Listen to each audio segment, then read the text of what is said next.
I'm wondering if it's safe to talk to you guys on 4/21, because I just have this feeling that on April 20th, 4/20, it might have been an interesting, sort of relaxing day for you guys. Am I right or wrong?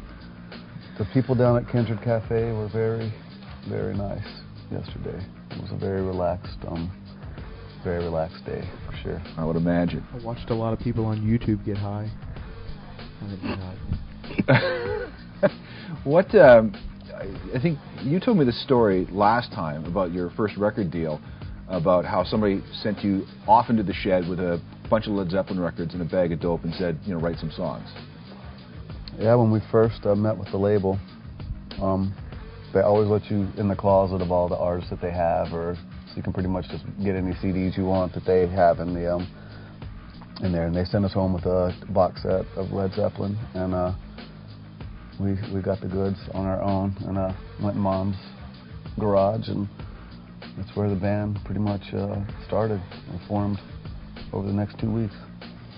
You have I would imagine that traveling with Dad, the Pentecostal minister, that you've got a bunch of rather unique road stories about traveling with Dad, right? Yeah, I don't know. I mean, for us it was good times. It was, family all together on the road. So I mean, they're, just normal road trip stories pretty much. There wasn't anything really crazy going on. But Dad liked to rock. I mean, he would put on, the Stones and Neil Young in the car when Mom wasn't there, right? Yeah, when she'd fall asleep, he would. That was actually my best memories, was when everyone was asleep, and I would stay up with my dad and we'd listen to music, or I would stay up to keep him awake for the long drives. But yeah, we had some good times. What else would you listen to? Neil Young? There was the Stones. There was Zeppelin. What else? Pretty much whatever was on the AM radio at 2 o'clock in the morning. Do you remember the first time, your first gig? You must have, coming from I guess rural Tennessee, you would have had to play at some really interesting bars, local bars. Do you remember the first gig? Yeah, absolutely. I remember the first Kings of Leon gig. We actually opened up for Billy Joe Shaver. We were the first of three. It was us and then a band called the Skeeters, which is Country for Mosquitoes, I think. I'm pretty sure they've all drank themselves to death by now.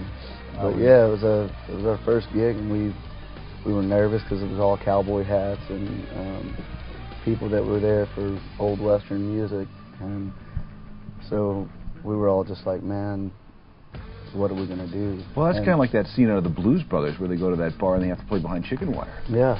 It had like this curtain, and it would open and you would play, and then you hit your last chord and it would go and close. And I remember after we hit our last chord, it was like a Saved by the Bell moment. We all gave a high five, and then we got off stage and went to watch the other band, and we realized that the curtain was see-through.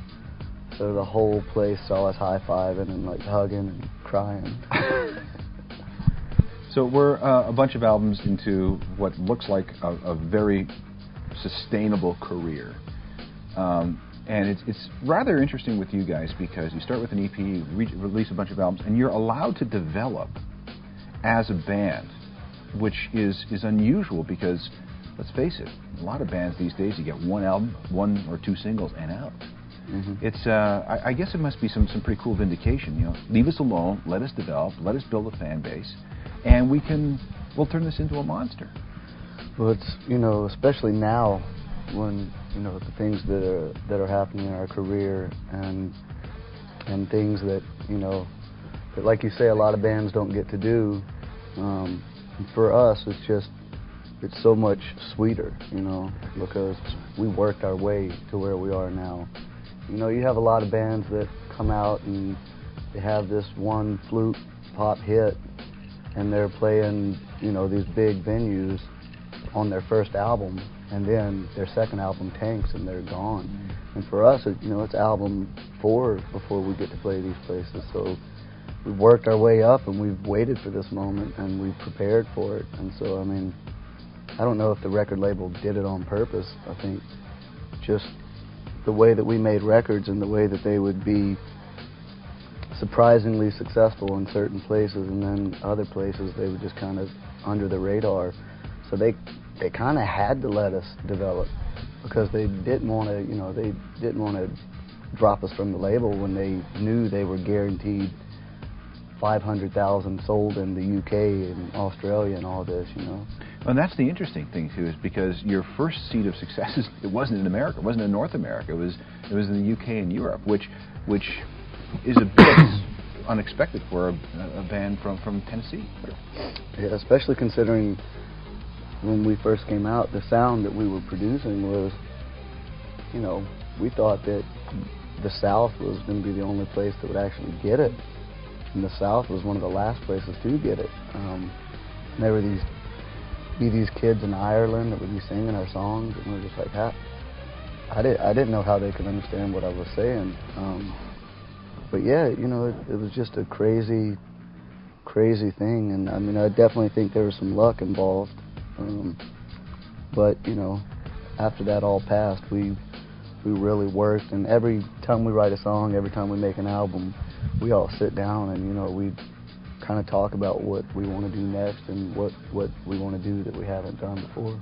I think our backstory kind of kept their attention long enough for them to realize, oh, you know, besides the fact that there are 3 brothers and a cousin and were raised on the road by a preacher father, I think the story definitely sucked them in. But then, you know, it kept their attention long enough to realize that, you know, this band might have some potential to, you know, actually make great music and be something more than just a novelty. You know, when we first got to England, I mean, I honestly think they were surprised that we had socks and shoes on when we stepped off the plane. Like, I think they were expecting just these wild, crazy, hillbilly, redneck, you know, guys that had never seen the world, and which we were. We just had socks and shoes on.